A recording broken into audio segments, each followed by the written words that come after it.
നിർദ്ദേശങ്ങൾ ട്രെയിൻ ഓപ്പറേറ്റർക്ക് നൽകുന്നുണ്ട്. പക്ഷേ അനിശ്ചിതത്വം ഇപ്പോഴും തുടരുകയാണ് എന്നുള്ളതാണ്. അനിശ്ചിതത്വം ഇപ്പോഴും തുടരുന്നുണ്ട്. വലിയൊരു പാർട്ടല്ല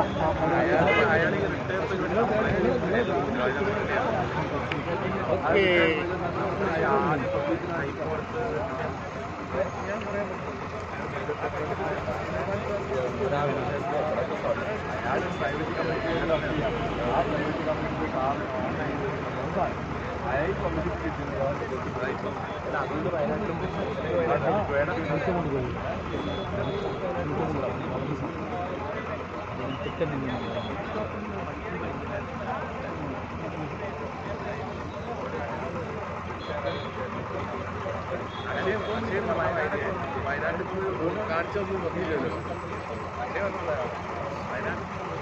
എസ് സി ശർമ്മൽപ്പെ ഇപ്പോൾ ട്രെയിനിൻ്റെ റൂട്ടിനരികിലേക്ക് അദ്ദേഹം എത്തിയിട്ടുണ്ട്. അത് പിടിച്ച് അദ്ദേഹം കൃത്യമായ നിർദ്ദേശങ്ങൾ ടീമിന് നൽകുന്നുണ്ട്. ഉറപ്പായി അത് ടൈറ്റൻ ചെയ്യാനുള്ള നിർദ്ദേശങ്ങളാണ് എന്ന് ഞാൻ കരുതുന്നു. ഇപ്പോൾ നമുക്ക് ദൃശ്യങ്ങളിൽ കാണാൻ സാധിക്കുന്നുണ്ട്. നേരത്തെ ഡിങ്കി ബോട്ടുമായി എത്തിയ SDRF സംഘങ്ങൾ വീണ്ടും അദ്ദേഹത്തിന് അരികിലേക്ക് എത്തുന്നുണ്ട്. അത് കൃത്യമായി ഹുക്ക് ചെയ്യപ്പെട്ടിട്ടില്ല എങ്കിൽ അത് ഉയർത്തുമ്പോൾ വലിയ തരത്തിൽ ബുദ്ധിമുട്ടുകൾ ഉണ്ടാകാനുള്ള സാധ്യതകളുണ്ട്. അതുകൂടി കണക്കിലെടുത്തുകൊണ്ടാണ് ഇപ്പോൾ വീണ്ടും ട്രെയിൻ ഓപ്പറേറ്റർ അത് കൃത്യമായി ഹുക്ക് ചെയ്യണം എന്നുള്ള ആവശ്യം അദ്ദേഹം മുന്നോട്ട് വെച്ചിരിക്കുന്നത്. അങ്ങനെ ശർമ്മൽപ്പെ വീണ്ടും അത് ക്രമീകരിക്കുന്ന നടപടിയിലേക്ക് കടന്നു. ഓക്സിജൻ മാസ്ക് ധരിച്ച് അദ്ദേഹം വീണ്ടും ഡൈവിങ്ങിനുള്ള ശ്രമങ്ങൾ നടത്തിയിരിക്കുന്നു. താഴെത്തട്ടിലേക്ക് അദ്ദേഹം മൂന്നാം കുഴിയിട്ട് ഉയർത്തുകയാണ്. ഒരിക്കൽ കൂടി ആ ഹുക്കിംഗ് കറക്റ്റാണ് എന്നുള്ളത്